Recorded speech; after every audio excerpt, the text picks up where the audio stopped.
Сәлем баршаңызға, сіздермен бірге Деминкен. Бүгін ірімшік қосылған өте дәмді нан рецептісімен бөлісем. Бір рет пісіріп көріңіз, сіз оны өмір бойы жасайтын боласыз.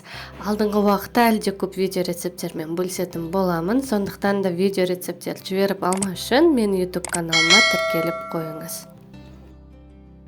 Қамырын дайындау үшін ыдысқа бір жұмыртқа, су, жылы сүт, дрожжи, шай қасық тұз және де ертілген сары май.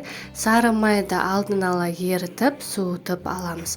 Осының бәрін жақсылап венчикпен араластырамыз. Ұнды еліктен өткіземіз.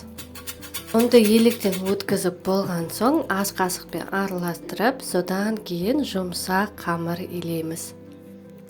Қамыр шамалы қолға жабысу мүмкін, тағы да ұн қосып жүрмеңіз, шамалы көбіректеу елесеңіз болады.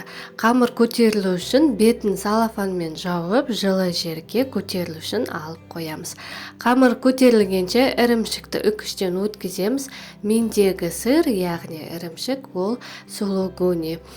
Қамыр 2 есе көлемінде ұлғаюы керек. Мінеке біздің қамыр көтерілді. Ұнды сеуіп, қамырды 2-ге бөлеміз. Дөңгелетіп жайып, қамырдың ортасына ірімшік саламыз. Енді маңызды жайтты айтып кетейін. Ірімшік салып болған соң, қамырдың жандарын шымшып, ауа өткізбейтіндей қыламыз. Яғни хинкали сияқты қылып, түйіп, орап аламыз. Тесіктер болмауы керек. Қамырымызды аударып жаямыз. Қамырдың бетіне жұмыртқаның сарыуызын жағамыз.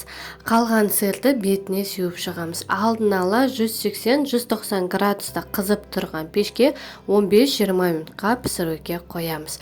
Піскен соң бетіне сары майды жақсаңыз болады. Осымен біздің ірімшік қосылған нанымыз дайын. Ас болсын. Видео рецепт ұнаған болса, міндетті түрде достарыңызбен бөлісіп кетіңіздер. Және де осы рецептпен жасап көруге кеңес беремін. Видеоның соңына дейін қарағандарыңызға рахмет. Менің YouTube каналыма тіркеліп қойыңыздар. Сіздермен бірге болғанда Деминкен.